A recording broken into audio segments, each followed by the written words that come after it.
Ladies and gentlemen, you are listening to the Pranzata Podcast. This is your host, Andrea Pranzatelli. This is episode number 88 on my podcast series on YouTube. Before we get into it, if you are new to this channel, this is a podcast. Typically, I like to interview comedians and musicians from the Philly area.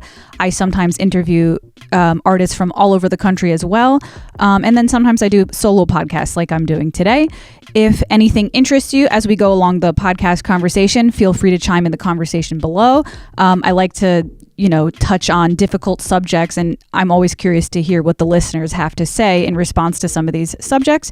And before we get into it, I also want to mention that episode 88 is actually perfect for me to do a solo podcast today because I was born in 88. You could do the math yourself on that one if you'd like. Okay, so let's get right into it. I'm taking questions and answers today, so I don't have that many questions. I have about 4 questions on here. However, I tend to ramble, so 4 questions should last a while for me. First question is from a faithful listener of this podcast. His name is Big Time Mash. His question, he's got 2 questions here. His first question is, have you ever taught singing lessons? To answer your question, Big Time Mash, yes, I have taught singing lessons, and I still do currently teach singing lessons. A lot of people don't know that about me because I have a bachelor's in piano. So a lot of people that, listen to this channel, or a lot of my friends know that I teach piano, but a lot of people don't know that I also teach singing as well. I have a history of being a singer in bands. I think I've been singing in bands for about 7 years at this point. So even though I didn't go to school for singing, at some point along my, journey of learning how to sing myself, I became very devoted to reading singing books and even paying for different singing coaches for myself as well. So eventually I felt confident enough in my singing skills and my knowledge about learning how to sing that I was able to then teach young students. So I currently, while it's not my, main job to teach singing, I have right now my private piano students, I probably have about 40 private piano students, and singing, I probably only have about 2, but I'm always open to taking them, quite honestly. It's just that I don't really get as many singing requests as much as I do piano requests. I feel like piano is an instrument that so many kids want to learn, or at least their parents want them to learn it. I don't get a ton of requests for singing lessons, but I do get them every now and then. And by the way, if anybody needs singing lessons or piano lessons, hit me up on Instagram. My information's below. Okay, next question, which is also from Big Time Mash. Have you ever had any disgruntled bandmates? Okay, this is actually a great question. First of all, let me explain what the word disgruntled means, because I kind of knew what it meant just by intuition, but I actually didn't know what the definition, textbook definition was. So disgruntled means angry or dissatisfied, which I think is funny because I remember in the past seeing on different job applications that they would ask you if you were a disgruntled worker in the past, which I think is a funny way. I don't know. It's just an interesting thing to put on a job application. But anyways, to repeat the question, have I ever had any disgruntled bandmates in my bands? Okay, so for those of you who are listening that are new, I currently have a band. I have had bands in the past, different bands. To answer your question, yes, I don't think there is a history of bands that don't eventually have some sort of conflict at some point. I just think it's unfortunately part of the process of being in a band. I think bands are very much like relationships, and it would be impossible to expect there never to be a conflict in your personal relationships with your family, friends, and boyfriend or girlfriend. So it's really no different than bandmates as well. I can bring up 2. Well, there's a lot of, quite honestly, in the past, there's been a lot of situations. So I'm not going to bring up every single one of them, but I'll bring up maybe 1 or 2 that comes to mind. The first band I was ever in, when I first started singing about 7 years ago, I guess I was the disgruntled bandmate now that I think about it, because I was very uncomfortable with how the guitar player was getting close with me at the time. I just remembered, there was a really big age gap between me and the guitar player. And the guitar player was basically the lead guy of the band. I was the lead singer, but it was more of a guitar focused type of band. So even though I was the singer, he was still kind of the lead in a way, because most of the band was like kind of based around him and his solos. I kind of just sung to fill in some gaps. But I just remember at the time feeling like he wanted to get extremely close to me.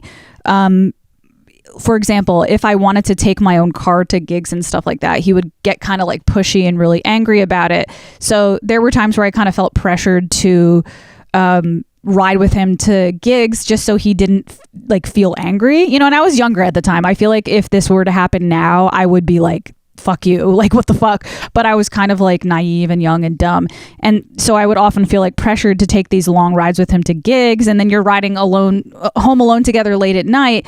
And not that there's anything inherently wrong with that, but I felt like he would, because I was in his car with him and he was the one driving, he would then be like, oh, you know, on the way to this gig, I have extra time, so I'm going to stop and go to Target and go clothes shopping. So like, you know what I mean? Like I felt like it was supposed to be a ride to a gig, ended up turning into like me helping him pick out shirts. And it's like, this is like, I don't know. It like, I just always got this intuition and vibe from this bandmate that, he was very lonely, and granted, he never, I'm not like, there's no false accusations here. He was never sexual with me or anything like that. It's not like that, but I still got the vibe that he was just kind of like a lonely older man. He had been through several divorces. He didn't have a girlfriend. And I think he was kind of like using me as his way to get some sort of intimacy with a woman, even though it wasn't sexual. It was just like closeness. And I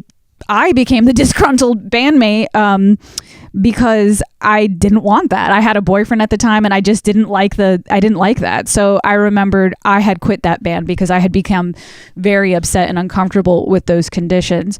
There were a couple other situations, you know, not to get too into it, but I had recently been in a cover band with somebody, and I would say that two bandmates were disgruntled. Myself and one of the other bandmates, we were constantly clashing.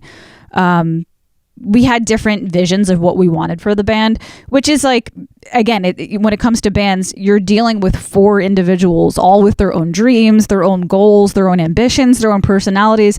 So it's really hard to get everybody on the same page. It's hard enough to get, you know, a boyfriend and girlfriend on the same page, never, let alone 4, 5, 6, 7, 8 different people. You know what I mean? But I would say in this particular situation, both of us were the disgruntled bandmates because we had polar opposite visions of what we wanted. I wanted to take more the route of doing more original type music, doing more, or even if we did covers of songs, doing our own spin on covers. I wasn't really so focused on the money aspect of it. I was more focused on the creativity aspect of it. And this, you know, particular bandmate, he was more focused on, let's make money. Let's do covers of songs, things that are going to sell. Let's not experiment too much with the creative side of it because we're doing this for the money. We're doing this for the people. People want to hear things that they're familiar with, and they don't necessarily want to hear a different spin on it. So he was very like monetary focused with this band, and I was very creative focused with this band, and that band ended up splitting up because of that reason. It was just impossible for us to make it work. So I would say that is another instance in which I and the other bandmate were both disgruntled, if you want to put it in those terms. One other thing I can think of is recently, and funny, you're a fan of the band. You've seen me live. So you know exactly who this person is. The bass player randomly ghosted the band with no information. He didn't. So I suppose he was disgruntled, because why would you leave a band if you were happy in it? But there could have been, you know, so many other things going on. Maybe he just was in a bad mental place and didn't have the strength to reach out. I don't know. It's still a huge mystery to me, but I'm going to possibly categorize him as a disgruntled bandmate because, I don't know, it seems weird to leave a band that you're happy in, but I couldn't tell you why he left because he just ghosted and didn't give any information about it. So long story short, yes, it is extremely common to have conflicts and issues in bands. And I've learned from experience from those mistakes, just like getting into a romantic relationship, you have to discuss what you're looking for in the band before you start the band. That was a mistake I made, like going back to the instance where me and one bandmate had polar opposite visions. I feel like we never had a sit down chat of what exactly we were looking for in the band. We sort of did to an extent, but we weren't communicating regularly enough on it, because that's another thing. Sometimes people start with a vision and then they kind of like have a change of heart on the way. So I feel like there needs to be constant communications in bands. But yeah, advice to anybody out there, if you're in a band or you're looking to start a band, make sure before you start, you're very thorough about what you want and what you need, so you don't end up getting involved in a project with people that don't align with your values, because it's super shitty when you put all this work into something and then you have to give it up over something like that. Okay, so that answers your question. Big time mash. Okay, next question. All right, this one is a little more controversial, but it's actually something I do think about, so I think it's a great question. So Vox Music, and she was actually on my podcast before, but Vox Music asks me, you and I have both battled body dysmorphia issues and eating issues. Do you have any thoughts about, I don't know how to pronounce this, if it's just HAAS or HAAS, but HAAS, aka fat acceptance movement, and the idea that losing weight is fat phobic? Okay, let me just repeat the question because that was extremely wordy, but Vox Music asks me, you and I have both battled body dysmorphia issues and eating issues. Do you have any thoughts on HAAS, HAAS, aka fat acceptance movement, and the idea that losing weight is fat phobic? So just to explain, because I actually had no idea what this was, HAAS, HAAS, stands for health at any size. And by the way, someone correct me if I'm mispronouncing that, because I'm not sure if you just say HAAS or HAAS, because I actually had never heard of that particular term before, but I do know a lot about, the fat acceptance movement and all that stuff. So, okay, this is something I do think about. I have kind of mixed feelings on this subject. I am pro fat acceptance and body positivity to a certain extent. So let me explain that. Okay, how do I phrase this? I myself, who have dealt with serious issues with body dysmorphia and eating issues. I mean, I had a full-blown eating disorder where I was under 100 pounds and I wasn't, I was very unhealthy. I wasn't getting a period anymore. There was a lot of issues going on with my body at this time.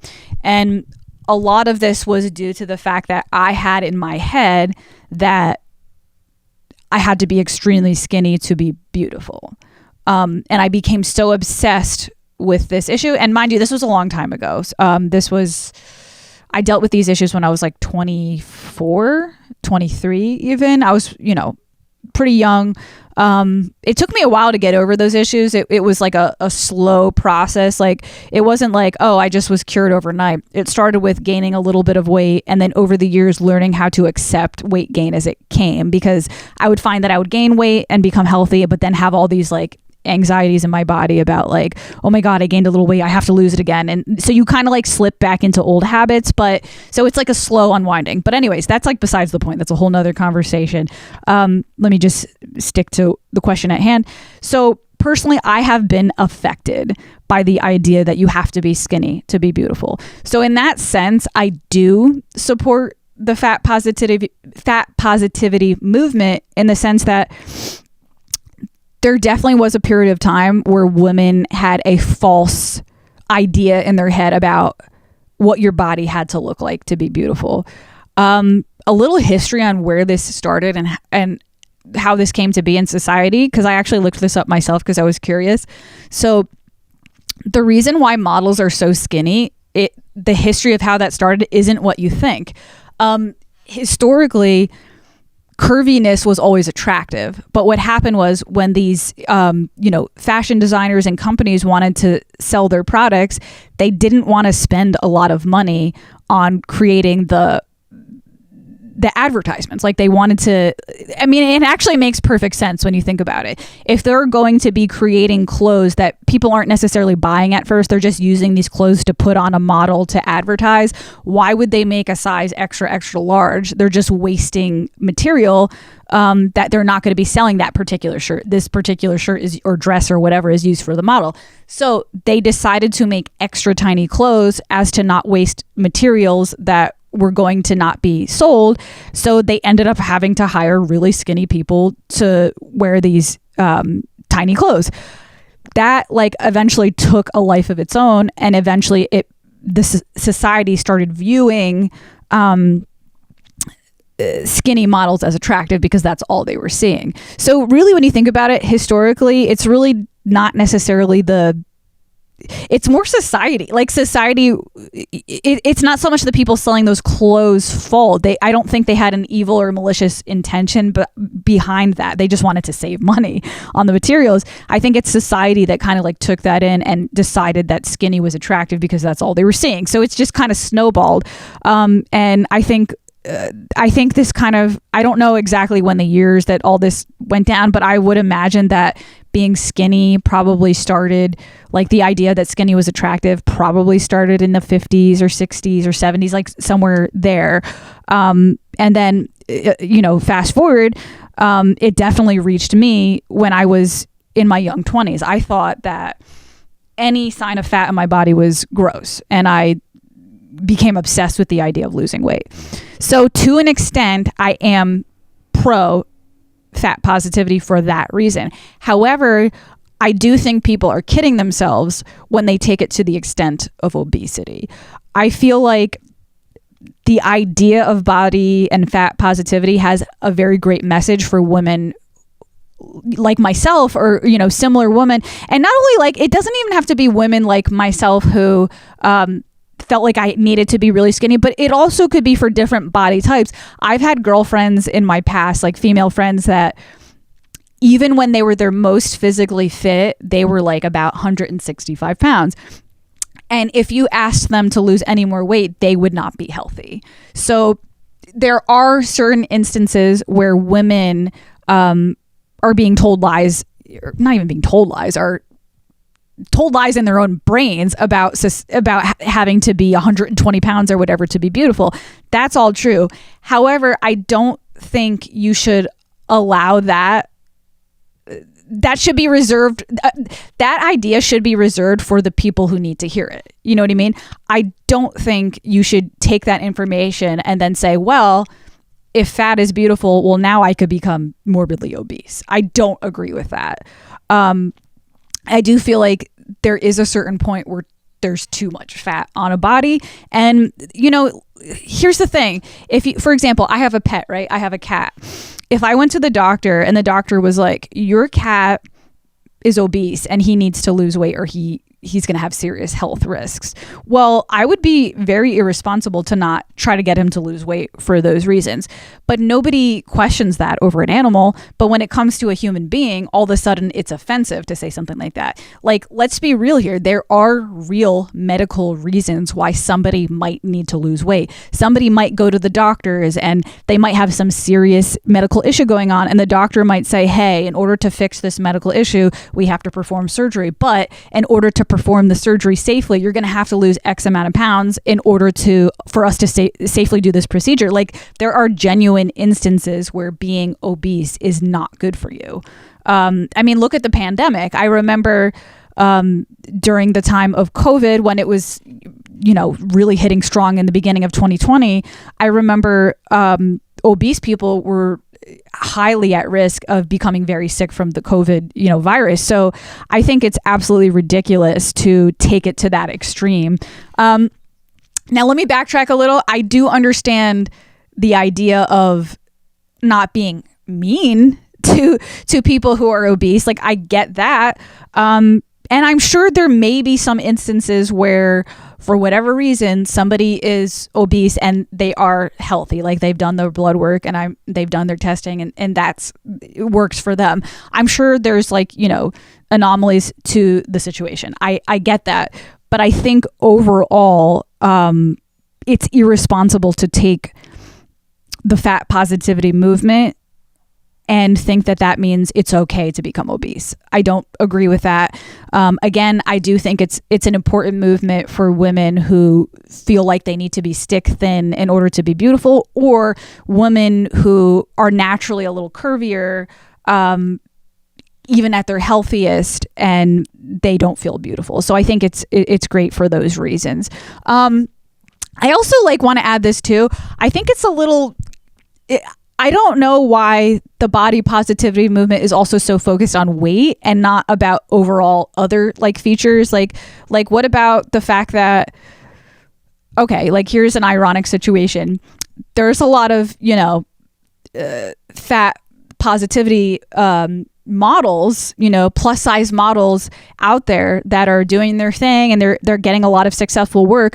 But I've noticed most of those models also happen to have a perfect face. So what about what's with the focus on weight? So what are you saying? You're saying if I'm fat, it's okay as long as I have a perfect face? That doesn't make sense to me either. So I think there also needs to be less a focus on weight and more a focus on your overall image. Body image is more than just your weight, by the way.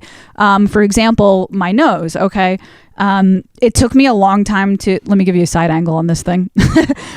It took me a long time to accept the fact that I had a bigger nose. And when I was younger, I was very insecure about it. And I thought about getting a nose job one day and all that stuff like that. And, it took me years to accept the fact that, hey, I don't have to have a perfect sized nose to be beautiful. I don't know. I just feel in society right now, women are doing so many things to their face. They're getting the eyebrows filled in. They're getting fake eyelash extensions. They're getting lip injections. They're getting Botox. And by the way, I've gotten Botox before, so I'm guilty of that. But I'm just saying the overall... there's just what I'm saying is there's just a lot of ironies in the beauty industry right now, because it's well, on one hand, fat is okay, but only if you have this perfectly manicured face. Then if you have just an average face, it's not okay. So I don't know. I just think there's some weird things going on there. I hope that answers your question. Just to kind of recap everything I said. I do support the fat positivity. I do support the fat positivity movement to a certain extent, to a point where it's healthy. If you're healthy, I can't argue that, but don't kid yourself and become obese because you think that's beautiful. Do what's best for your body. You know what I mean? If you're obese and you're having health issues, no, that's not cool. You know what I mean? Oh, also, I didn't even answer the portion of the question that said, do you think it's fat phobic to lose weight? Absolutely not. I do think that like I said, there are instances where people need to lose weight. The first thing that comes to mind for me, for some reason, is the Adele thing. I remember a couple years ago, there was this whole controversy that Adele, she had lost weight, and a bunch of her fans were angry at her. They're like, what the fuck? You were representing, fat, women in America who felt like they can relate to you and they could feel special because you made it in this business and you weren't the skinny girl. You know what I mean? I think that's ridiculous because people don't. I mean, she could have done it for vanity reasons, possibly, but nobody knows exactly why she lost weight. She could have had health problems. You know what I mean? So I think that's absolutely insane to assume that just because somebody lost weight, that they're suddenly not supportive of body positivity. Body positivity, and I've heard of other instances of this, by the way. It's not just Adele. I've heard of obese models who didn't even become skinny. They just became medium size and their fans were livid. But I just think that's really ridiculous because you don't know somebody's personal story. You don't know somebody's personal history. You don't know why they need to lose weight. And I think if somebody needs to lose weight in order to deal with a health issue that their doctor talked to them about, quite frankly, you're the selfish one to judge them for that. Sorry, I know this is a controversial topic, so I don't mean to offend anybody, but I also want to give my opinion as much as I possibly could, my honest opinion here. All right, so moving on. Oh, and one more thought about that, by the way. I feel like people should have the freedom to do what they want with their body. You know what I mean? So for example, if somebody decides that fitness is the thing that makes them feel good and they find purpose in life with fitness, that shouldn't be judged either. Because I feel like that's also part of it, is that sometimes the fitness industry gets labeled as like the toxic fitness culture and the toxic diet culture. You don't know somebody's backstory.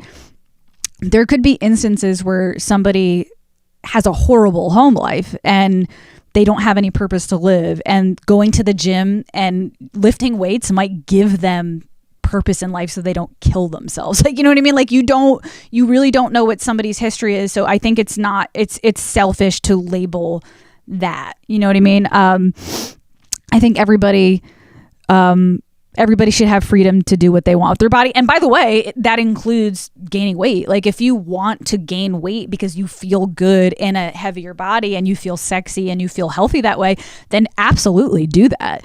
But also allow the freedom for people who are interested in fitness to be fit. You know what I mean? I think everybody should have the freedom to do exactly what they want with their own bodies. Okay, moving on. That one took a lot of time because that, is a more serious issue, I feel like. I don't have that many more questions. Oh, okay. Next question. Next question is from another loyal listener, James Mack. He is a comedian. He has also been on my podcast.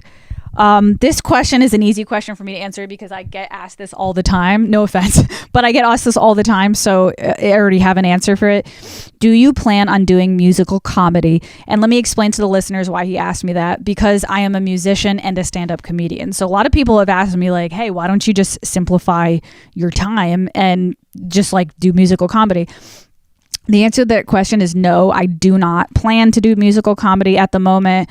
It's just not something that comes naturally to me. I do love Bo Burnham. I'm very into his work. I don't love all musical comedians, but I do like Bo Burnham. I think he's a great one. But just in general, it's not really something that interests me. I'm interested in stand-up comedy and I'm interested in music. I'm not really interested in combining them. The only way I could see myself combining them, and I have done this before, is playing music at comedy shows, like kind of like you would see on the Kill Tony show, or remember the Saturday Night or I'm trying to give some examples. Like, okay, the Chappelle show. I remember he would have like live music acts on his show and stuff like that from musicians, and sometimes they were comedy songs, but there were also some instances where he would just have like random artists that he like performed and it had nothing to do with comedy. So I can see myself getting involved in the comedy scene that way with music, where I'm literally just playing music at comedy shows. But no, I don't write any comedy songs.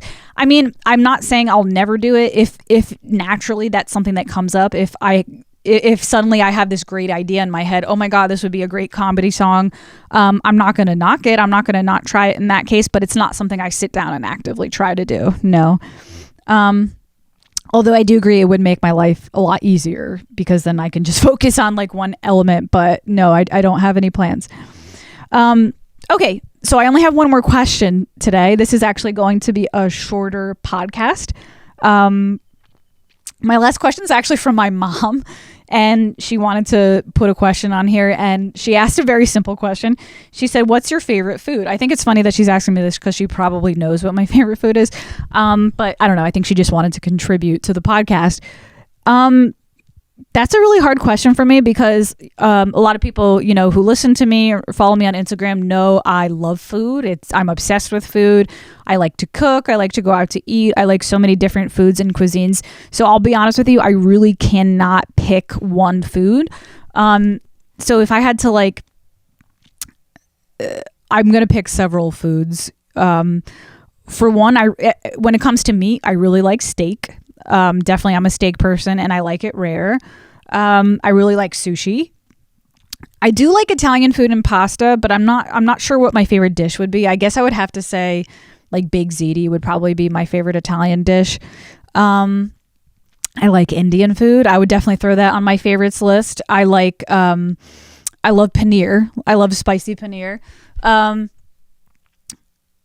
Yeah, I would say those are probably my top. So just to reiterate, steak, sushi, I can't remember the other ones. Oh, Indian food, paneer. And there was one more that I just said. I don't remember what I just said. As far as desserts go, definitely my favorite dessert is ice cream. I'm definitely an ice cream person, and I'm not that like complicated about it either. Like I like vanilla ice cream.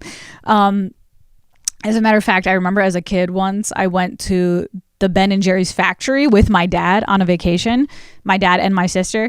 And at the end of the tour, like we did a tour of the factory, my dad and sister were like, okay, pick an ice cream flavor. And I literally picked vanilla, and they were looking at me like, what the fuck is wrong with you? You're so boring.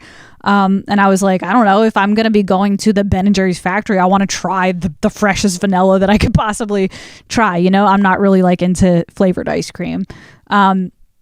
I do like whipped cream and sprinkles, but that's about it. But anyways, that's it. That's the Pranzata Podcast. This is episode number 88. This was an extremely short podcast today. I didn't have that many questions. And I also have a busy week in general, so I didn't want to take too many questions this week. But if you enjoyed anything you heard today, please include it in the information section below, in the comment section below. Chime in on the conversation. There were some in particular controversial topics on here today, like the fat acceptance movement, and even to a degree the band issues between people. If you have an experience about a band issue that you've had personally, you can include that below. And that's it. And don't forget to hit subscribe. It is my mission to grow this channel this year, so your support would really mean a lot to me. And that's it.